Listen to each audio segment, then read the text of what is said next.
Elizabeth, and I'm going to talk today about making vinegar, specifically red wine vinegar, which is one of the easiest ferments that you can make.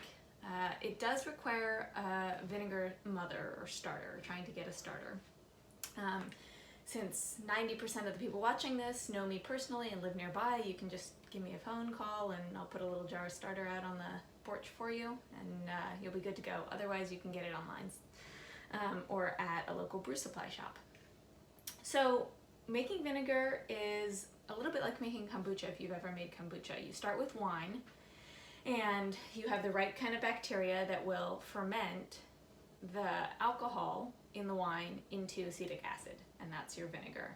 So to create the right environment for them to thrive, you actually do want oxygen. So this is a warm, oxygenated ferment. So you want your container that you're going to ferment it in, which probably should be glass, to have access to outside air, oxygen, and it wants to be sort of at a warm temperature, warmish room temperature. I keep my ferments that want to be about that warm in this cupboard over my stove here.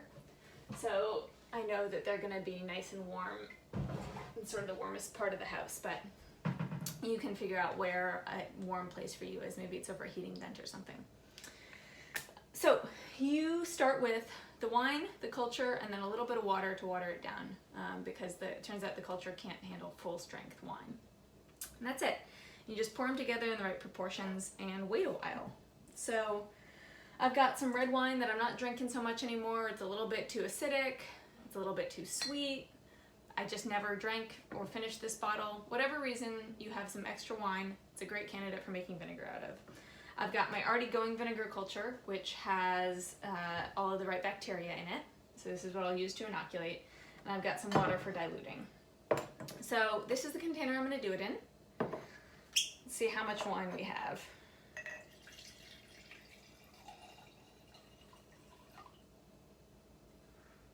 Okay, it's about half full of wine. That's a good ratio. We're gonna pour about a quarter of the volume of wine of water. So we have like 3 parts wine to 1 part water. That'll get us to the right dilution. And then we're gonna inoculate it with our vinegar culture. And vinegar, for some reason, you wanna actually have a fair amount of culture when you start.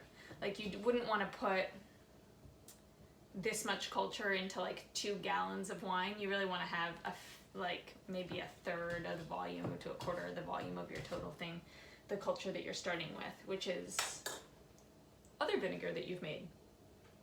So I'm going to pour this in here, give it a good inoculation, and then we're going to seal it in such a way that oxygen can get in, but fruit flies can't. So I've got a piece of cloth and a mason jar top here. For this one I'm going to use just a handkerchief, but any cotton cloth works, and a rubber band. And then you set it somewhere warm. Start checking on it in about 4 weeks. 6 weeks is a good amount of time to leave it for. You can start tasting it and see if it tastes like vinegar to you. As you taste it along there, it'll sort of start tasting like wine, then it'll start tasting like a half wine, half vinegar mix, and then at some point it'll taste very tart like vinegar to you, and that's when you know it's done. At that point I recommend bottling it. Here's some finished vinegar that I have. If you leave it fermenting for too long, like 6 months or something, there's another microbial reaction that will happen, and actually your vinegar will turn into water. So then at some point you'll come back and you'll taste it and you'll be like, this doesn't taste like wine or vinegar, it just sort of tastes like weird red water. That's how you know it's gone too far. So if you bottle it, reduce the amount of air that can get in, then you know it'll last a little bit longer. And you can use the new vinegar that you made to inoculate your next batch. If you wanted to make a bigger batch, you started with just a little bit, then the next time you can make an even bigger batch. And you can also do sort of a continuous culture. Because this is a culture that likes oxygen, it wants to be open to the air. It's not a problem if you open it and stir it around occasionally, or if the jar is half full, you start making it in a jar about this size and you only fill it this full, and then like a month later you're like, oh, I just got this bottle of wine as a gift, but it's too sweet for me, I don't like it, I'm never gonna finish it.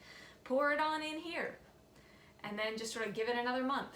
You can sort of add wine to it continuously as you go, and sort of have your kitchen vinegar culture going all the time for whenever you want some red wine vinegar. Tastes great, super easy, highly recommend it. Send me a message or an email if you want vinegar culture.